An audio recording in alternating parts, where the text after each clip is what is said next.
Good morning. My name is Elizabeth Brinkley, and I'm the founder of Family Partners Support Services, LLC. Some of the information that I will be sharing today may be emotionally, mentally, or physically difficult to hear. Please feel free to use the Missouri Crisis Hotline phone number that I've provided on the screen. Also, please feel free to step outside so that you may take care of yourself. Our country's most vulnerable population has been facing a crisis for over 200 years. In 2017, nearly 100,000 children were reported to be abused or neglected in the state of Missouri. Jackson County, primarily where we serve, continues to have the most kids in care than any other county in the state of Missouri. That's been true for years. The number of kids that are dying as a result of a lack of parenting skills has been increasing. In 2017, 44 kids died. In 2018, there were 99 kids that died at the hands of abuse or neglect, right here in Missouri. The number one reason that kids come to care is a lack of parenting skills.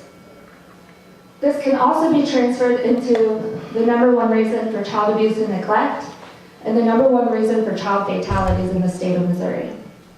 Parenting skills are a generational cycle, meaning that parents learn from their parents. They only know what they've been shown. Over 50% of kids that are removed from their homes are eventually reunified back into the homes that they were taken from. Little is done to prevent kids from being removed from their homes and all that they know before a majority of them are shipped off to strangers to care for their needs. It's like a foreign land to them. The people are different, the food is different, the routines are different, even the language is different. This often creates more trauma and harm to children who are already victims of abuse or neglect. My agency helps to stop this cycle. We have implemented 5 focus strategies through our services. We facilitate court-ordered supervised visits, teach parenting skills and basic life skills, connect the families with community resources, provide transportation to get to those resources because transportation is a huge barrier, and we also mediate co-parenting between foster and biological parents. I first filed for my LLC in 2014. Since that time, we have learned a lot from not only our successes, but also from our failures, specifically learning to pivot and adapt when things don't always go our way. In 2015, we served our first family.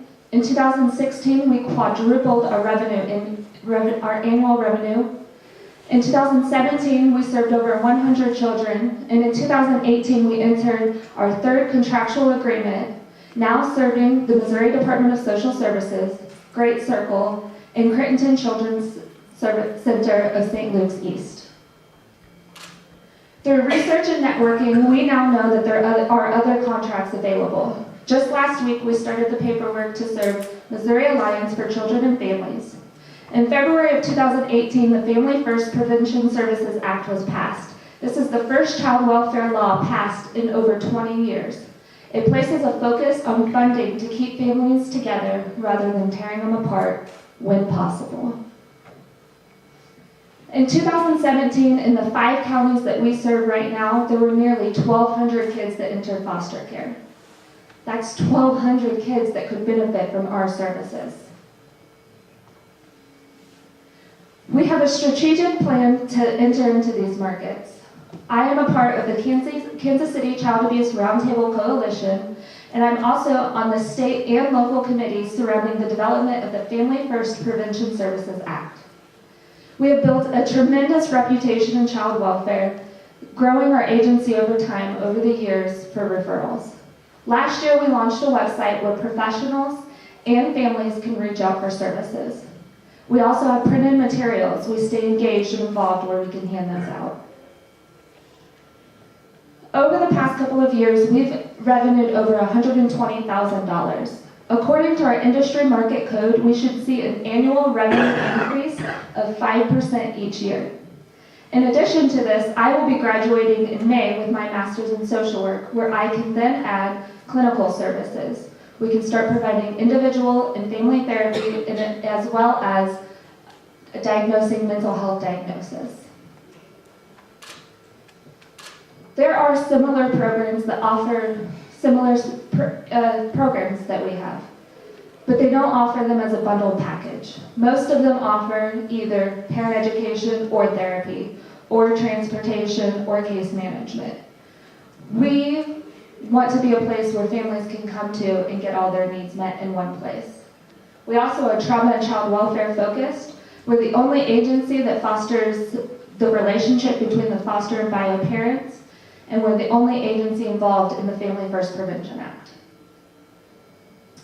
But what really sets us apart is our team. We have a team of 10 dedicated social service workers with various child welfare backgrounds and experiences, with a bachelor's degree in human service related fields such as psychology, social work, criminal justice, among others. This picture was taken just last week as we prepared for April, which is Child Abuse Prevention Month. Today is Wear Blue Day. But why I really started the agency is my own personal story.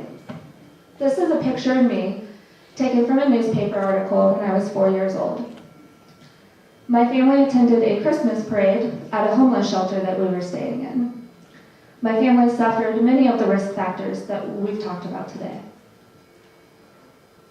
At one point in my life, I lived in an abandoned barber shop, and I thought it was the coolest thing in the world because I had a swivel chair in my home. I was surrounded by love. I have a deep connection to my family to this day. But sometimes that love was because my older siblings were protecting me. I started the agency not only to protect kids from being abused or neglected, but also to help the older siblings not have to grow up and parent so early. We've been able to serve over 300 children and families since 2015. One of those families was a dad and mom with 2 young boys, both strongly addicted to alcohol and methamphetamine. Their home was seriously in dangerous conditions. Within a month of me working with them, their home was condemned. I provided the many services that we've talked about, some with them together and some individually, as we recognized that the relationship was extremely toxic and unhealthy.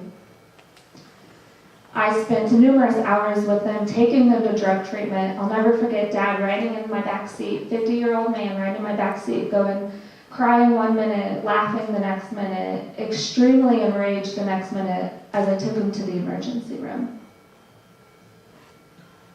After providing services for approximately a year, Dad was able to get clean. He got his own home and he got his boys back. Mom fell out. We kind of lost contact. But still to this day, Mom reaches out to me for help. Dad now has his own business and bought a home with lots of acres and a big pool in the backyard. So where do we want to go? Just last year, we implemented an assessment to be able to start measuring outcomes called the Arizona Self-Sufficiency Matrix. We need a physical location, so we're not spending 8 hours in a library with a 2-year-old in a family in crisis. That's often challenging. We need a larger staff so we can meet the needs in Jackson County and expand to more surrounding counties. More than that, our North Star is to be a one-stop shop for families. We don't want our families to be bouncing around from resource to resource to resource, often getting lost or spending hours trying to navigate what resource they need or how to get those services set up. If I win, the competition money will go towards training my staff to meet the requirements of the Family First Prevention Services Act. This act was passed understanding that we have to have an evidence-based program by October of 2019. We also have to go through trauma-informed training. This can cost anywhere from $10,000 to $40,000 depending on what programs they approve. I appreciate your time. Thank you so much for listening to me today.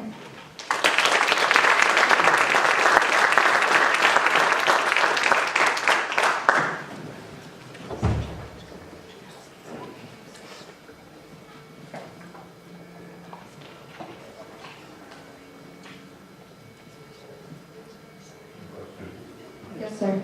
So you set up as a for-profit Yes, I am a for-profit. And so your fees are normally paid by one of the agencies. There's no cost to the families themselves. That's correct. So Elizabeth, are your sources of capital then earned revenue and competitions? Or how do you envision being able to grow the way you talked about?